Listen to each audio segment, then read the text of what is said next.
Yo, joining me today, the one, the only Mosa, Heartbreak University project out now. What's up, bro?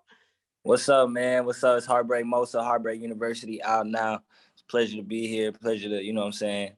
Yo, if my man looks a little tired, it's because he just got off one of the craziest vacations ever, man. No cap. Yeah, I just came back from Jamaica. Was that your first vacation since like the pandemic started, or have you like taken little trips here and there?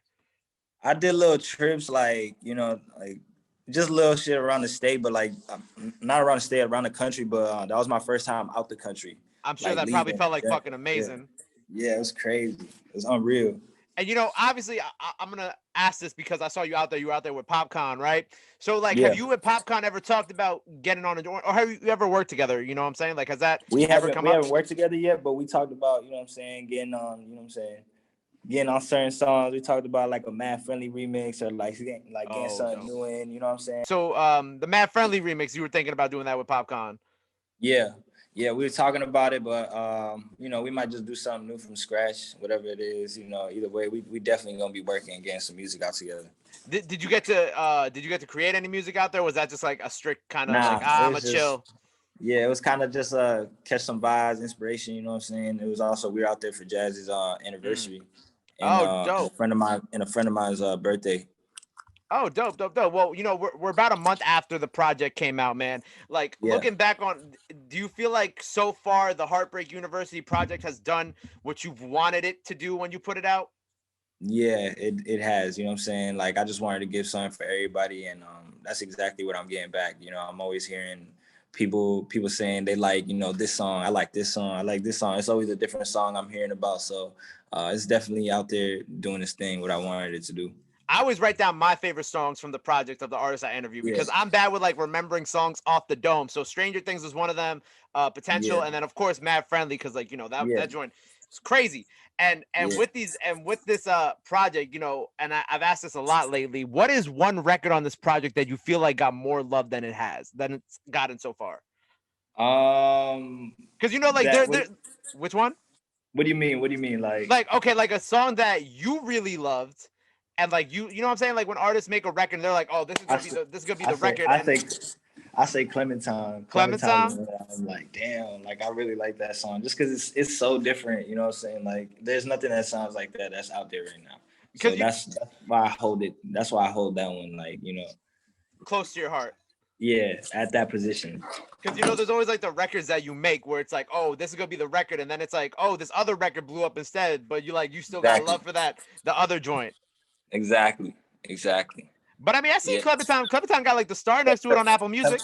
Yeah, Clementine Drip on the Floor is definitely the one that we're like, oh, this one, you know what I'm saying, that everybody's gonna be on. Mad Friendly to Heartbreak University, but Clementine for me was the one, you know what I'm saying, that I really enjoy listening to the most and that I was getting a lot of, you know, the most feedback from.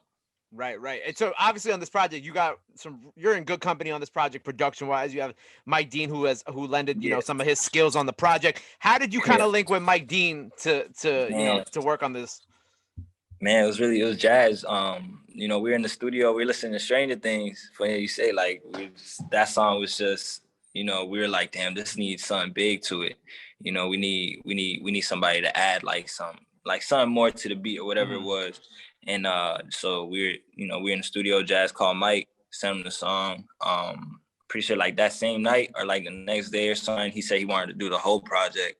So we were like, damn, like, let's just do it, you know, and that's how that got together. He got the whole project by like July of 2020. And then we got it back last day of 2020, you know what I'm saying? Like it took some time because, you know, he's a busy man. I'm sure we were at the bottom of the list, whatever it was, but it's still a lot of love and respect for, you know, him even wanting to work on a low-key artist type of, you know what I'm saying? I would say you're a low-key artist. Yeah. I wouldn't say that, you know, because Mike D don't just work with anybody, you feel me? Like Yeah, nah, I feel you. I get what you said. At the time, you know what I'm saying, things were very low key. Like I hadn't even put out Styrofoam yet. You know what I'm saying? Like, and that was like the first single that was really picking up. And you know, things were just we were still like very like in the studio until like 6, 7 a.m. We still do this now, but like, you know, it's just it doesn't feel like we're not where we want to be yet. You know what I'm saying? So it's right. just, that's why I said low key artist. You know what I'm saying? Like he's working with a lot of people who are already, set in stone into the game. He's probably working on Euphoria right now. Yeah, you know what I'm saying? Yeah. He was working on Kid Cudi stuff, Travis's stuff. Like at the time he was releasing music, he was telling us like, oh, I gotta release this Friday. My bad. Like, I was like, cool, it's cool, bro. Like, you know what I'm saying? So it's that's still amazing to have that cosign though. Yeah, it's crazy. It's crazy, unbelievable.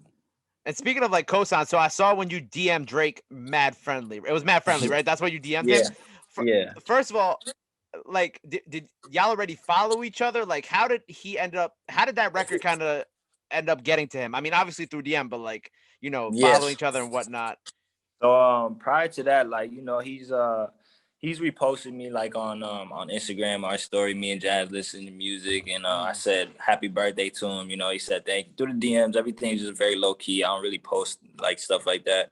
That's just between and so I already met him before too. 2019, Jazz's birthday. Jazz introduced me to him. And so I'm sure the word's getting around. He know what's up. Like he's tapping in, paying attention. So a friend of mine, Cito, was like, why don't you just send him the song, see what he thinks? And I was just like, damn, you think he's probably busy as hell. Like he's probably just doing something right now that like he probably won't get back to me in a few days or something. So I sent it to him, and no shit, he gets back to me in like 5-10 minutes. I was like, damn, like he was like hard. I was like, word, that's dope. That's dope. You miss 100% of the shots you don't take. Yeah, exactly. You know what I'm saying? Can't procrastinate on anything. You just gotta do it. And something I kind of love about your music is that you walk on that line of like Spanglish and Spanish music, and like have a little reggaeton vibe. So is doing like a full Spanish project ever something that you kind of want to experiment with, or are you kind of like okay with doing the Spanglish stuff? Nah, for sure. I definitely want to do like a Spanglish, just English and just Spanish project as well. I definitely want to do that just because that's my culture, you know what I'm saying? So I definitely want to get a Spanish album out there, you know what I'm saying? Like I grew up speaking Spanish, like my parents are like straight from, DR. I think it would just be cool. Like it would just be like a fulfilling moment in life that I put out a Spanish project. Right. Who are some Spanish artists that you want to work with? Because I know Nicky Jam has shouted you out before and you've gotten some love for him. But besides that, who are some people that you, and we can talk about that in a second, but who are some people that you really want to work with Spanish artist wise? Like, reggaeton, salsa, etc. Man, Romeo, obviously like that's the of goat. Course, the king. Romeo, Bad Bunny, you know what I'm saying? There's a lot of Spanish artists that I like to work with. I got a song with Farina right now. That was dope. I got a song with Ñengo Flow and Tempo. That's dope too. Ñengo Flow and Tempo, I got them on the remix for Me Amor, which that's on the album. I don't know what we're gonna do with it, but I got some records already with artists that I really wanted to work with. We just, you know what I'm saying, as we go along, we'll get to that point. Whatever fits the sound, exactly. How did that Nicky Jam connection happen? He just followed me out of nowhere one day and just DM me. And I was I had no idea, Jazz and no. I guess he just saw like a video or an ad or something, marketing, I'm sure.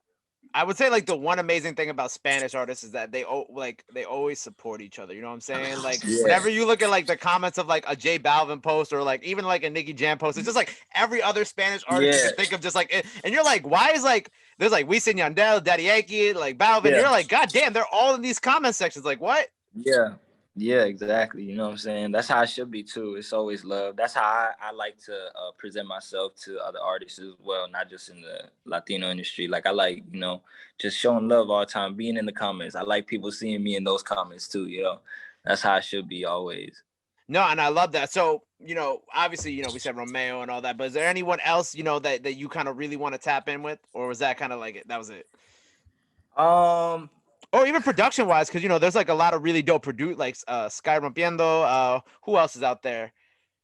I need to know more about into the production side of things. You know what I'm saying? I don't know too much of the production side of things, but I know a lot of the artists and stuff. But like I said, it's just the same thing with English artists as well. You know what I'm saying? Like I'm so I'm like very focused into like what we're making right now, and I'm trying to like, you know what I'm saying, like as we go along, whatever fits the sound will work. You know what I'm saying? That's what I really want to go for. You know, I definitely want to work with more female artists too. If it could, you know what I'm saying? Karol G would be dope. That would be a fire, like female amazing. And Latino artist. That'd be hard. So you mentioned what you're working on now. So what are you working on now? What do we got planned for the rest of 2021 and beyond, I guess? I'm just working on, you know, just upgrading the sound, maturing it. You know, we just put the first project out. Everything is all fairly new. It's a new sound to everybody. I'm just trying to make sure I keep delivering that way where it's you know, it's a different sound, but it's still a comfortable feeling. I'm just trying to tap into like a whole nother, you know what I'm saying, production side of things, lyrics, everything, you know what I'm saying, delivery, all that. And you know, I got to do a drip check with you. Talk to me about the ice that you got on right now. Oh man, so I got this on the release day. This is the Rap A Lot 18 YMG, you know, Mob Tie chain. It's 101. Usually it has the A. Usually it has just like the regular A, but they put the 18 logo. So Jazz gave me Jazz gave me this one, the listening party and the release party. That's dope too, especially because it's like it's unique to you. Yeah, it is. It feels like a trophy to me. You know what I'm saying? A lot of people get jewelry and stuff, and it kind of made me look at jewelry different too. Like I don't think I'm gonna be really like buying pieces like that unless it's for people. You know, like just the way that like this chain was presented to me, really it made me feel like it was an accomplishment. It was like a appreciation. Some like I don't know. I just felt appreciated in a way where it's like, damn, I feel like that should be the way jewelry is like presented to people. So yeah, facts. Things different, yeah. So with your relationship with Jazz, how far back does that go? It goes back to beginning like 2019. Okay. Yeah. So how did you kind of like getting signed and all that come about? So my manager Adrian Blackman, actually he found me on Instagram, reached out to me February of 2019, and well, he reached out to me prior to that as well, but February 2019 is when we were like really, when we got on the phone, talked, you know what I'm saying. Then he flew me out to Houston. I stayed out for 5 days, introduced me to everybody he could, you know, at the time. Then came back home. Then he flew me out to LA, and I stayed at Jazz's house over there, and that's how I met Jazz. Really, like, you know, he didn't know me. Like, I was just around the house. He didn't know me like that. He'll call me like different names. He didn't even know my name like that. You know, my man was just like, you know, he's like, this is the kid right now. You know what I'm saying? And like, you know, he just helped me develop as a young man, develop my sound, and you know, that's really how things came about. They just saw me grow. Like, you know, I just kept working around them, stay consistent. Yo, I love that. And you know what? I love seeing a fellow Latino out here winning, man. So I want to congratulate you again on everything that you've accomplished. Even this year, it's been so crazy. And we're only 3 months in, you know what I'm saying? So I'm extremely excited to see what you do with the rest of this year. Obviously, new music and whatnot, but what else can the people expect from you before we sign off here? Like, obviously, we got videos, music. What else do we have in store for you this year? Man, I don't know. You know, right now we just focus on the sound and promoting this album as much as we can, and really just the growth and trying to get a core fan base. I say you can expect a lot more of me from me. Like, you're gonna be seeing a lot more of me talking or whatever it is on my stories or whatever. Just like connecting with the fans more, connecting with the people more in a way other than just kind of ducking off behind the music. Cause that's what I feel like I've been doing. Like 2020, I just kind of been, it's like, if you're gonna hear me out, it's gonna be through the music. But definitely expect, you know, just more expression out of myself and just getting to know everybody more. And that's it. Just nothing really crazy. I don't know if we probably gonna put out another project or something this year. We talked about a deluxe, but you know, if anything, it'll probably just be a whole nother project. We got the music for it, so. Right, I'm sure you got like hundreds of songs ready to go. Yeah, we got a lot. Yeah. Well, I'm excited, man. You know, hopefully we'll get another project out this year, some more videos. You know, I'm a manifest that Popcaan remix for you. You know what I'm saying? Because that shit will go crazy. That'll go crazy. Crazy. But like I said, yo, I appreciate you taking the time out of your Friday, you know what I'm saying, post Jamaica trip. I appreciate you for coming through and just bringing like amazing vibes to the show. Let the people know where they can follow you at. Any last messages you got out there for the people watching at home, your fans, whatever, go ahead and plug that in. Hey, man, you can follow me at Heartbreak Mosa on Instagram and the Kid Mosa on Twitter. You know, tap in, check out the music. Just it's everything. It's a lot of genuine shit going on, and really, you know what I'm saying, I don't want it to be nothing more than that. And you know, just keep it positive all the time, stay focused, stay locked in, and keep it pushing. Yo, there you have it. Yo, make sure y'all go check out Heartbreak University, out now everywhere. Super dope project. Tap in, keep it locked with Mosa. Until next time, it's On the Radar, baby. Yes, sir. Yo, that was